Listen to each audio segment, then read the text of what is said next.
আসসালামু আলাইকুম। ওয়ালাইকুম আসসালাম। ভাইয়া আপনি কাকে চাচ্ছিলেন? শিপুরে চাচ্ছিলাম। জি ভাইয়া বলেন, আমি শিপু। আপনি শিপু? জি ভাইয়া আমি শিপু। তা আপনার নাকি স্পা আছে, তা আপনি এখানে? জি ভাইয়া আমার তো স্পা আছে, কিন্তু আমার তো মূল কাজ এইটাই। আমি ছোট থেকে এই কাজই করি। আমি পরে স্পা দিছি, পরে সেলুন দিছি, এখন আজকে আমার কারিগর নাই বিধায় আমি এই কাজ করি। কেন ভাইয়া সমস্যা? না, আমার ভাগ্নির জন্য সম্বন্ধ আছে। না, আমার তো ভাগ্নির সাথে আপনার সাথে তো বিবাহ দেওয়া যাবে না।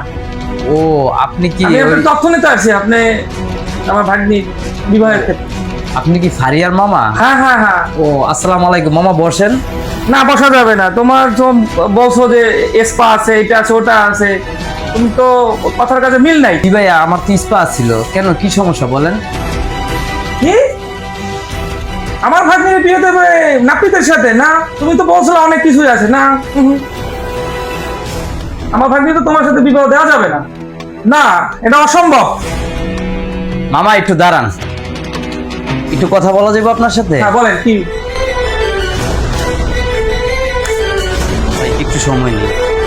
আচ্ছা মামা, আপনি আমার একটা কথা বলেন তো, কোন হাদিসে আছে নাপিতের সাথে আপনাদের মেয়ে বিয়ে দিতে পারবেন না? আচ্ছা একটা নাপিত কি মানুষ না? তার কি এটা কর্ম না? যদি আপনার ভাগ্নির কপালে সুখ থাকে তাহলে ওই কুড়ে ঘরেও সুখ থাকবো, আর যদি আপনার ভাগ্নির কপালে দুঃখ থাকে তাহলে রাজপ্রাসাদও দুঃখ থাকবে। তাহলে আপনারা কেন আমাদের ভিতরে এত ভেদাভেদ তৈরি করতেছেন? আমি ছোট থেকে সংগ্রাম করে এই পর্যন্ত আসছি।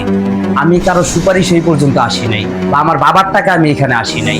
আপনি দেখবেন আপনার ভাগ্নিরে আমার কাছে বিয়ে দেন বা অন্য কারোর কাছে বিয়ে দেন, আগে দেখেন ওই ছেলে কর্মঠ কিনা, ওই ছেলের কর্ম আছে কিনা, আর তা অবশ্যই হইতে হইব সৎ কর্ম কিনা।